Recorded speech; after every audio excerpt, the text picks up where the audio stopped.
Os traços característicos da cultura hindu têm sido, desde sempre, pesquisadas verdades últimas e, simultaneamente, a relação entre guru e discípulo. Meu próprio caminho conduziu-me a um sábio semelhante a Cristo. Sua vida foi cinzelada para a posteridade. Foi ele um dos grandes mestres que constituem o mais valioso patrimônio da Índia. Surgindo, altaneiros, em todas as gerações, eles foram erguendo os baluartes que evitaram que seu país tivesse o destino de civilizações extintas, como o Antigo Egito e a Babilônia. Minhas recordações mais antigas abrangem traços anacrônicos de uma encarnação anterior. Lembro-me claramente de uma existência longínqua, a de um yogi entre as neves do Himalaia. Estes indícios do passado, graças a um elo imensurável, permitiram-me também vislumbres do futuro. Indefesas humilhações da infância ainda não se desvaneceram de minha memória. Eram com ressentimento que eu tinha consciência de ser incapaz de me locomover e me expressar livremente. Sucessivas ondas de oração erguiam-se dentro de mim ao reconhecer esta impotência física. Minha forte vida emocional exprimiu-se mentalmente, em palavras de muitas línguas. Entre a confusão interna de idiomas, habituai-me, pouco a pouco, ouvir as salabas barrigalas de meu povo. Como nos enganamos adultos ao avaliar o alcance de um cérebro infantil, julgando que ele se limita apenas aos brinquedos. A fermentação psicológica, não encontrando possibilidade de se expressar através de meu corpo imaturo, dava origem a muitas e obstinadas crises de choro. Recordo-me das orientações e do assombro que meu desespero provocava em toda a família. Lembranças mais felizes também me ocorrem. As carícias de minha mãe, as primeiras tentativas que fiz para balbuciar frases e dar os primeiros passos. Estes triunfos infantis, normalmente logo esquecidos, criam, contudo, em nós, um alicerce natural de autoconfiança. O grande alcance de minha memória não é um caso único. Sabe-se de muitos yogis que conservam a consciência de si mesmos, ininterruptamente, durante a dramática transição da vida para a morte e de uma vida para outra. Se o homem fosse apenas um corpo, sua desintegração física seria para ele o término de sua identidade. Mas, no decorrer dos milênios, os profetas falaram a verdade. O homem é essencialmente uma alma, incorpórea e onipresente. Apesar de insólitas, recordações nítidas da primeira infância não são infrequentes. Durante minhas viagens por numerosos países, ouvi, de lábios de homens e mulheres verazes, o testemunho de suas recordações de uma idade muito próxima ao período de lactância. Nasci em 5 de janeiro de 1893, em Gorakhpur, no nordeste da Índia, perto das montanhas do Himalaia. Ali passei meus primeiros anos. Éramos 8 irmãos, 4 meninos e 4 meninas.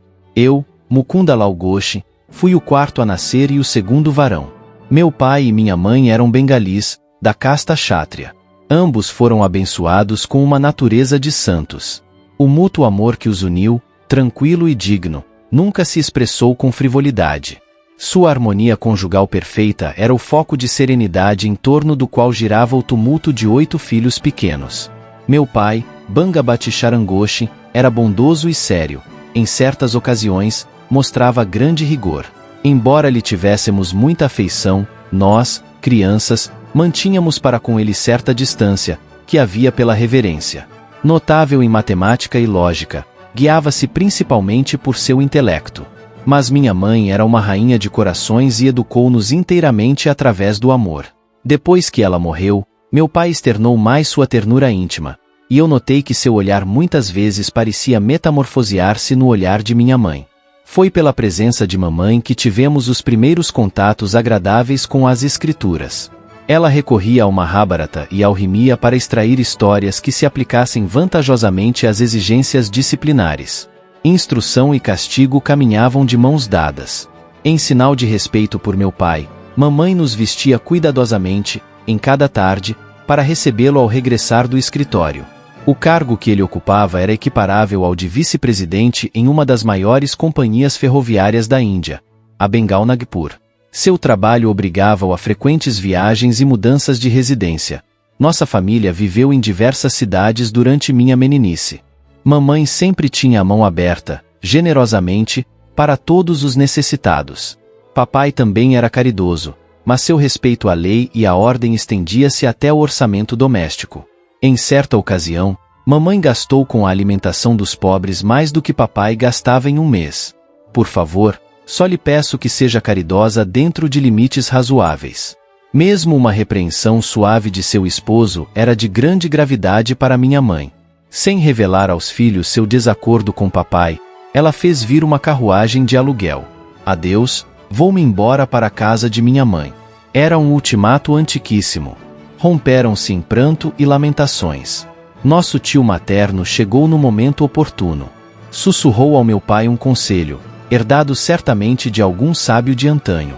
Depois de papai ter pronunciado algumas palavras de esclarecimento e conciliação, mamãe, feliz, despediu a carruagem. Assim terminou a única divergência de que tive conhecimento entre meus pais. Recordo-me, porém, de uma discussão característica. Por favor, preciso de 10 rúpias para dar a uma pobre mulher que veio bater à nossa porta. O sorriso de mamãe era persuasivo. Por que 10 rúpias? Uma é bastante. Papai acrescentou sua justificativa. Quando meu pai e meus avós faleceram subitamente, eu soube, pela primeira vez, o que era a pobreza. De manhã, comia unicamente uma pequena banana, antes de caminhar vários quilômetros até a escola. Mais tarde, na universidade, sofri tais privações que me vi forçado a pedir a um rico juiz auxílio de 1 rúpia por mês. Ele recusou, declarando que mesmo 1 rúpia tinha valor. Com que amargura você lembra a recusa dessa rúpia? O coração de minha mãe teve um instante de lógica.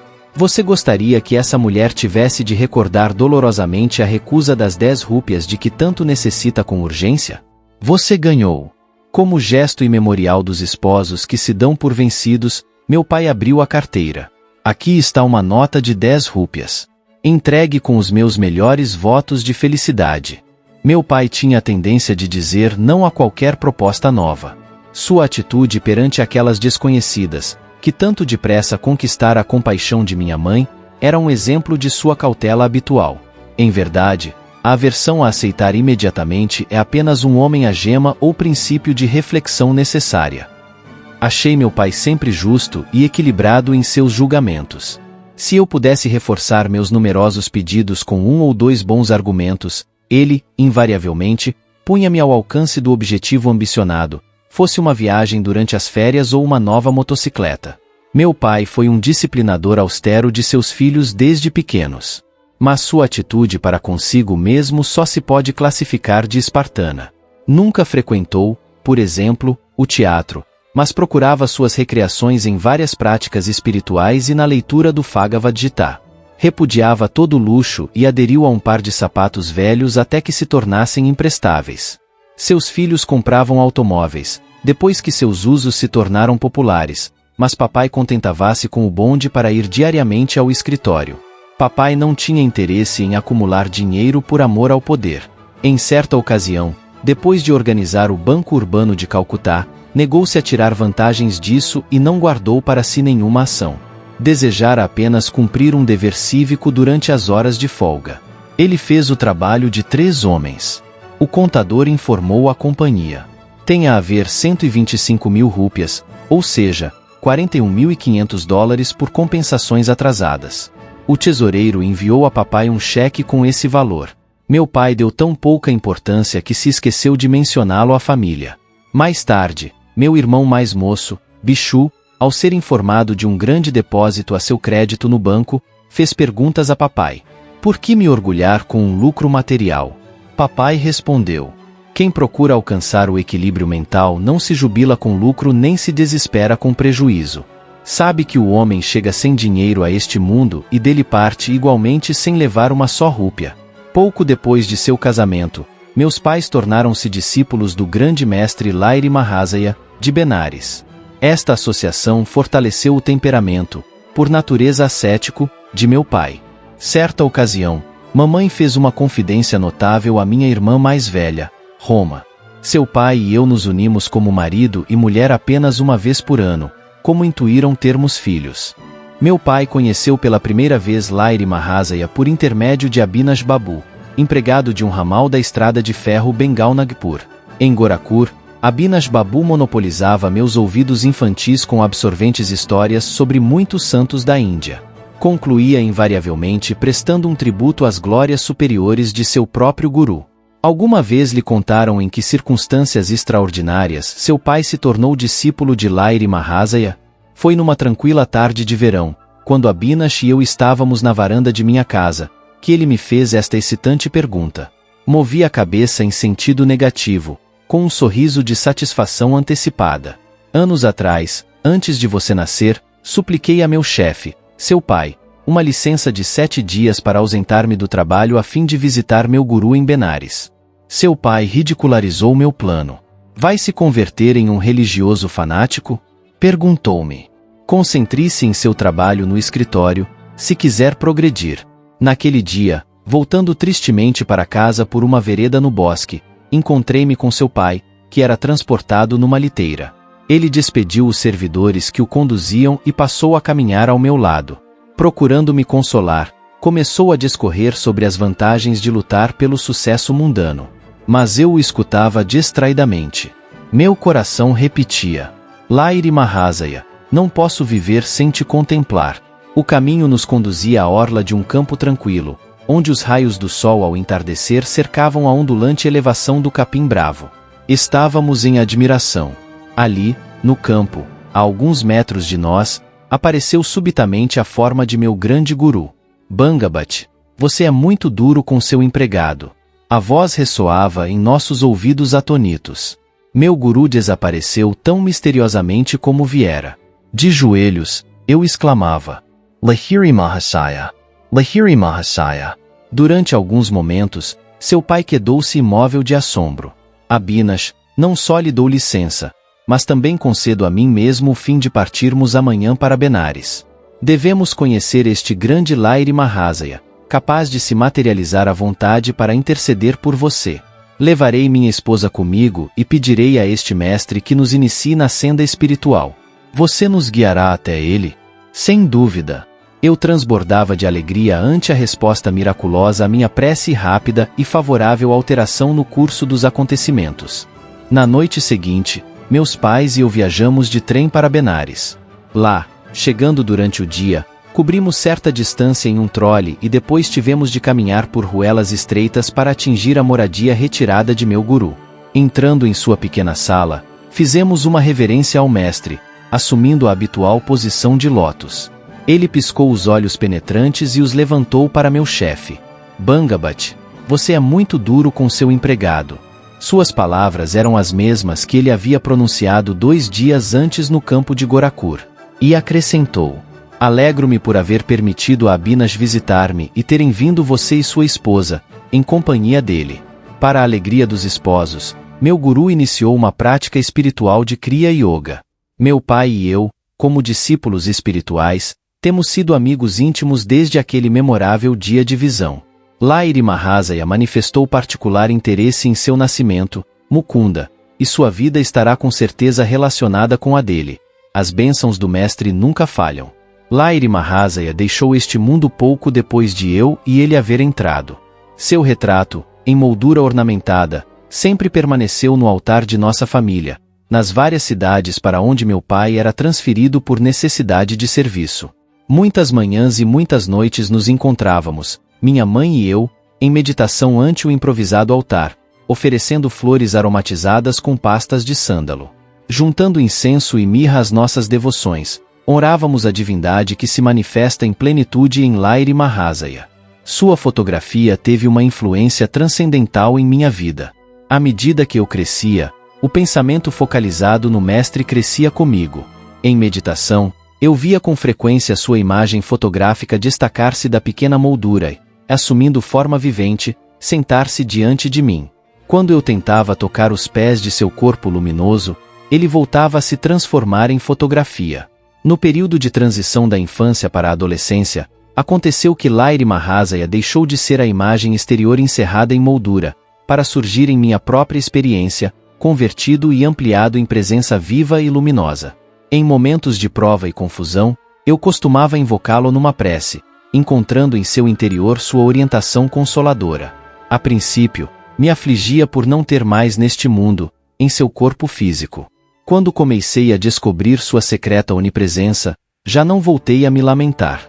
Ele escrevia, a miúde, a todo discípulo demasiadamente ansioso em visitá-lo. Por que vir me contemplar em carne e osso, quando estou sempre dentro do raio de visão de seu cutasta, óleo espiritual? Aos 8 anos de idade, conheci a bênção de uma cura maravilhosa, graças ao retrato de Lahiri Mahasaya. Esta experiência intensificou o meu amor por ele. Enquanto residia em nossa grande propriedade familiar de Ishapur, em Bengala, contraí cólera asiática. Fui desencanado pelos médicos. Estes nada mais podiam fazer. Ao lado de meu leito, minha mãe impeliu-me freneticamente a olhar para a fotografia de Lahiri Mahasaya, presa à parede, acima de minha cabeça. Curvesi diante dele, mentalmente. Ela sabia que a excessiva fraqueza me impedia até mesmo de erguer as mãos para saudá-lo. Se você oferecer sua devoção e ajoelhar-se interiormente diante dele, sua vida será salva. Olhei fixamente para a fotografia e contemplei uma luz cegadora que envolveu meu corpo e o quarto inteiro. Minha náusea e outros sintomas incontroláveis desapareceram. Eu estava curado. Imediatamente me senti bastante forte para inclinar-me e tocar os pés de minha mãe em um gesto de reconhecimento pela fé incomensurável que ela demonstrara ter em seu guru. Minha mãe comprimira a cabeça repetidas vezes contra o pequeno retrato. Ó, Mestre onipresente, agradeço-te por tua luz ter curado meu filho. Compreendi que ela também havia testemunhado o esplendor deslumbrante através do qual me recuperei instantaneamente de uma doença fatal. Um de meus bens mais preciosos é essa mesma fotografia. Oferecida a meu pai pelo próprio Lahiri Mahasaya, ela irradia uma santa vibração. Este retrato teve uma origem miraculosa. Ouvi a história contada por Kali Kumar Roy, condiscípulo espiritual de meu pai. Parece que Lahiri Mahasaya tinha aversão a ser fotografado. Não obstante seus protestos, tirou-se um retrato do mestre com um grupo de devotos, entre os quais Kali Kumar Roy.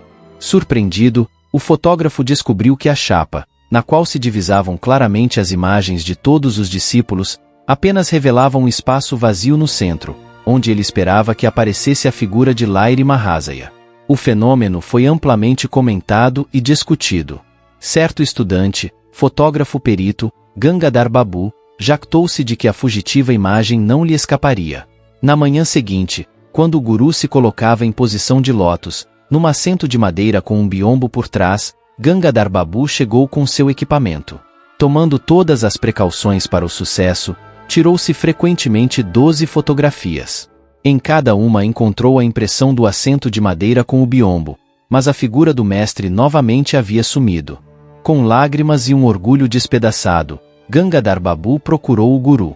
Passaram-se muitas horas antes que Lahiri Mahasaya quebrasse o silêncio com um comentário significativo. Eu sou espírito. Pode sua câmera fotográfica refletir o invisível onipresente?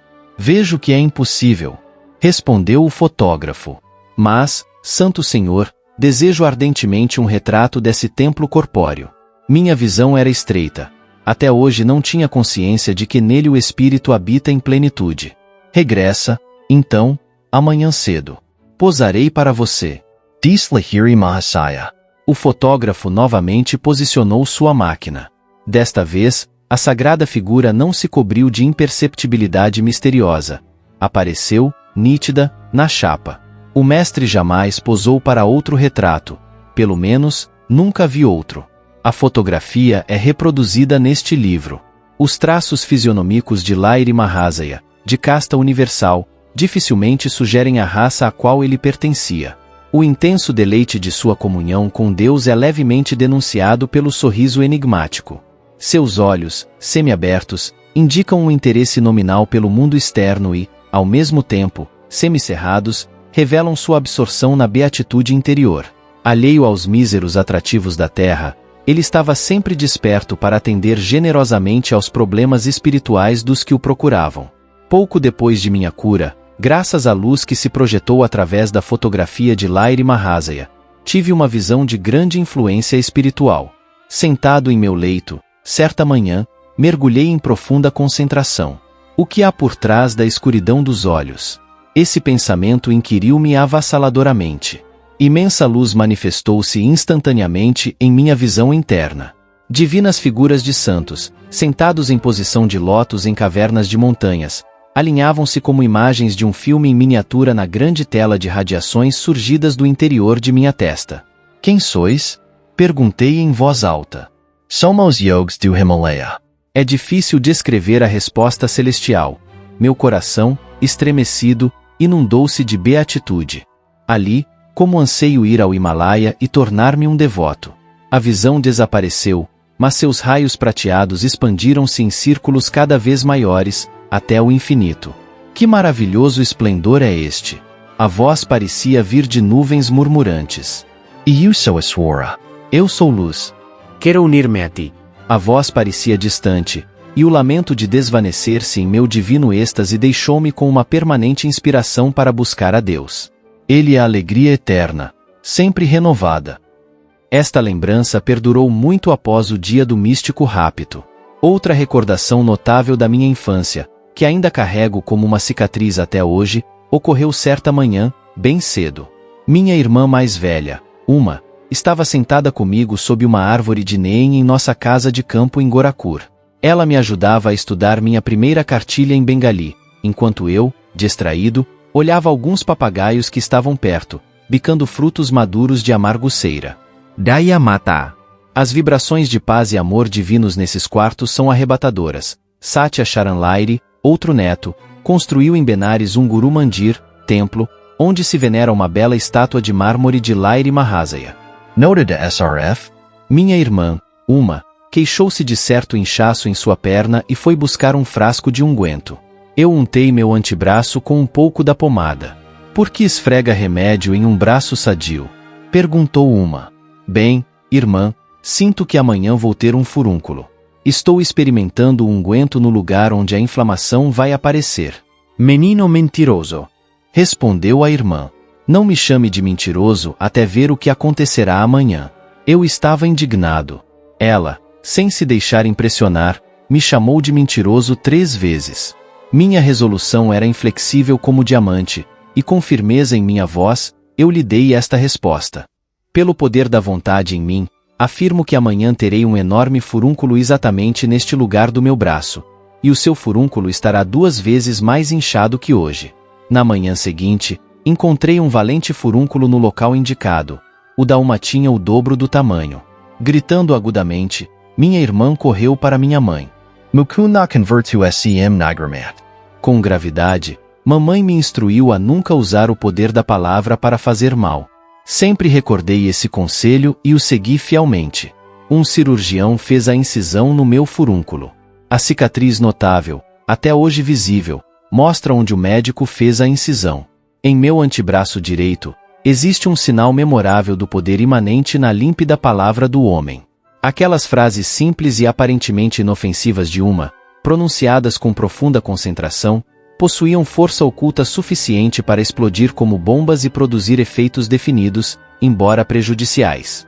Mais tarde, compreendi que o poder vibratório da linguagem poderia ser sabiamente dirigido para liberar nossa vida de dificuldades, e assim operar sem deixar cicatrizes nem censuras. Nossa família transferiu-se para Lahore, no Punjab. Ali, comprei um retrato da Mãe Divina, sob a forma da deusa Kali, que santificou um modesto altar na sacada interna de nossa casa. Foi então que desenvolvi a convicção inequívoca de que todas as minhas preces pronunciadas naquele santo lugar se realizariam. Certa dia, de pé nessa sacada, em companhia de Uma, observei 2 meninos empinando papagaios de papel sobre o telhado dos 2 edifícios vizinhos, separados de nossa casa por uma estreita rua. Por que você está tão quieto? Perguntou-me Uma, dando-me um empurrão por brincadeira. Estou pensando como seria maravilhoso se a Mãe Divina me desse todos os meus pedidos. Suponho que ela lhe daria aqueles 2 papagaios. A risada de minha irmã era de caçoada. Por que não? Kamasaya rezar silenciosamente para oblos. Na Índia, os meninos costumam competir e apostar com papagaios, cujas linhas são recobertas de cola e vidro moído. Cada jogador tenta cortar a linha do papagaio do adversário. Quando um papagaio se solta e voa sobre os telhados, é muito divertido correr atrás dele para capturá-lo. Estando Uma e eu em uma sacada interna coberta de telhas, parecia impossível que um papagaio com a linha cortada viesse até nós. A linha naturalmente passaria flutuando sobre o telhado. Do outro lado da estreita viela, os competidores começaram o combate. Uma das linhas foi cortada e, imediatamente, o papagaio começou a flutuar em minha direção. Devido à súbita ausência de brisa, o papagaio ficou imóvel por um momento. Durante essa pausa, a linha se enroscou em um cacto na cobertura do prédio em frente, formando um laço perfeito no ar, ao alcance das minhas mãos. Entreguei o troféu a Uma. Foi apenas um extraordinário acidente, não há resposta para sua prece. Se o outro papagaio cair em sua mão, então acreditarei. Os olhos pretos de minha irmã mostravam mais assombro do que suas palavras. Continuei a rezar com intensidade crescente. Um puxão mais forte dado à linha pelo outro jogador causou a perda brusca do seu papagaio. Este veio em minha direção, bailando no vento. O meu útil ajudante, o cacto, novamente prendeu a linha em um laço bastante extenso para que eu pudesse alcançá-lo. Apresentei meu segundo troféu a Uma. A Mãe Divina escuta. Certamente. Tudo isto é demasiado misterioso para mim. Minha irmã pôs-se em fuga, como uma pequena corça assustada. Se você gostou do vídeo, deixe seu like e comente "Eu quero o capítulo 2".